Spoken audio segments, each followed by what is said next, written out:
our police officers were in the area following up on an anonymous tip of a wanted homicide offender. They located the individual. The individual began to shoot at them in the area of Jefferson and LaBelle. It was sort of a running gun battle where the individual ran a couple blocks shooting at the officers. We had 3 officers that returned fire. The man fell in the area of 1400 block of Cass. He is deceased. It's unclear at this point in time if he is deceased by his own hand or by the shooting with the police officers. Any officers injured in that? Fortunately, none of the officers were hit by gunfire. And we understand this might be you were looking for Patrick Jones in the Tamika Wright homicide? Right, so we just released information about Patrick Jones being wanted as a homicide offender. He killed Tamika Wright a few months ago actually now, and we've been looking for him, active warrant for him. We're not naming this individual at this time, but I will say we did appreciate all the coverage that the media did provide in getting his name and his image out there to get some anonymous tips. So that's who you were searching for when this gun exactly right. That's correct. Okay, any idea how many shots he fired? Numerous shots were fired, and like I said, 3 officers returned fire. We have an extremely long crime scene, over 2 blocks, so we have shell casings, we have spent ammunition, and we don't have a round count at this point in time. Michigan State Police, I know I just walked over, they have come on scene, they have arrived, and they're going to be taking over the officer-involved shooting part of the investigation. And where did you say this, or the shots were fired? Or It's so the officers initially encountered this man in the area of Jefferson and LaBelle, and as soon as he made note of the officers, he began firing at those officers. That firing did not stop until the 1400 block of Cass. So it was a very long running gun battle. So was he in a house? Was he in a car? Did you spot him on the street? When the officers encountered him, they encountered him in the alley, I believe. Yeah, so I think, and this is all preliminary, I believe he had come out of a house that we had information on, and he made note of the officers, and that's when this started. Was he on a bike? That I don't know. I was down at the crime scene. I saw the area. I did not see a bike. When can people expect to see body camera video of what happened in this incident?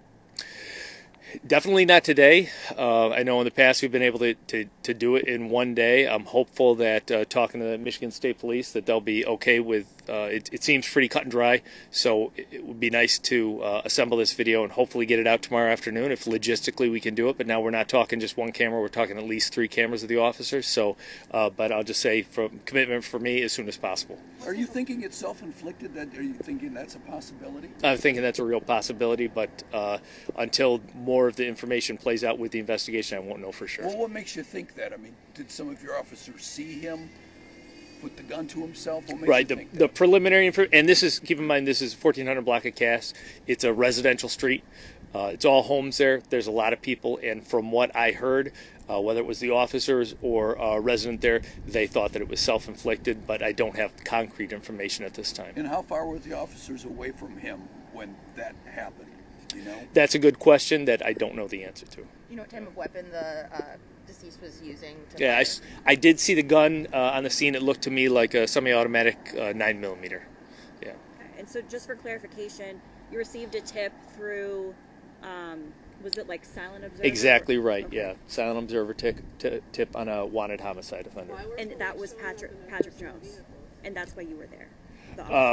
That's what I believe it to be, but we haven't identified him at this time. Okay.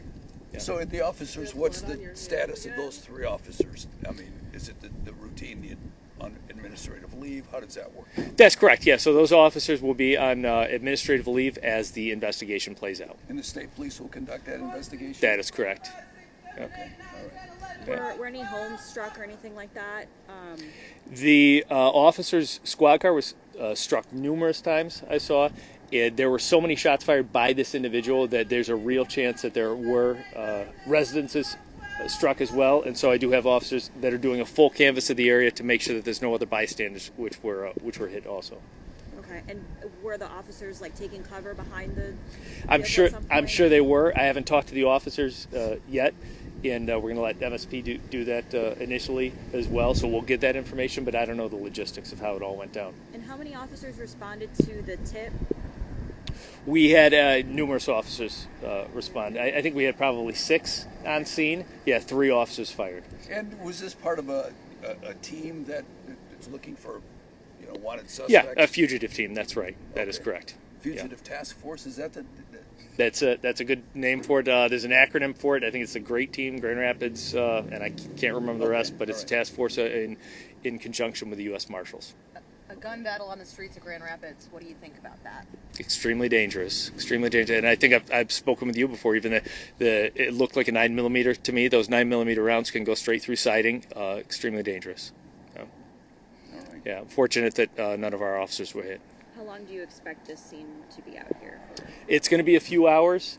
It's a huge scene, and we want to make sure we get it right, and we want to make sure we do everything that the Michigan State Police wants as well to their specifications, so it's going to be a few hours. And there was a school closed, a nearby school, from what I understand? All the area schools, we reached out immediately to GRPS, to their Director of Security and Chief of Staff, and advised them to any schools in the immediate area while it was still a running gun battle to lock everything down, but that was it was just a few moments that ended.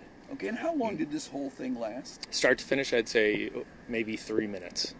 Yeah. How thankful are you that no officers were hurt? Extremely thankful no officers were hurt. Extremely thankful that no one on the street is hurt. Like I said, this is a residential area, so the potential is there.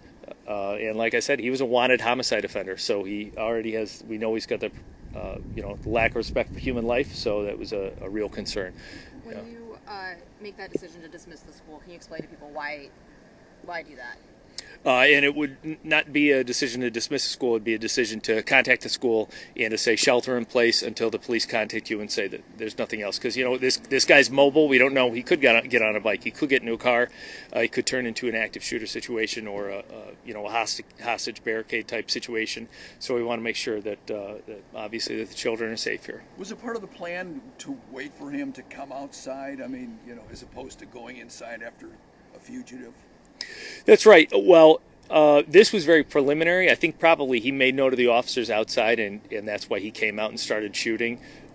If we had developed information and were able to corroborate it to the point where we could get a search warrant, we would very slowly and methodically set up outside. We'd make announcements over the bullhorn saying, come out, Grand Rapids Police.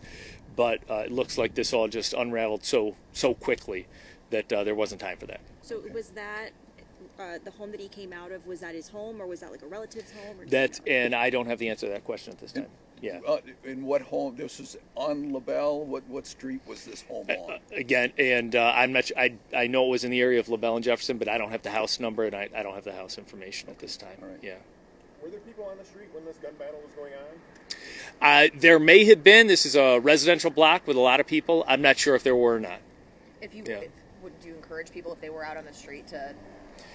Certainly, a situation like this, gunfire started extremely loudly, and if you ever hear gunfire, always say to get low, get inside, and get low. Thank you, Yeah. Chief. Thanks, Ken. We good? Yeah. Thank you. Thank you. Appreciate your time. Nice to meet you. You never met Ken before? No, that's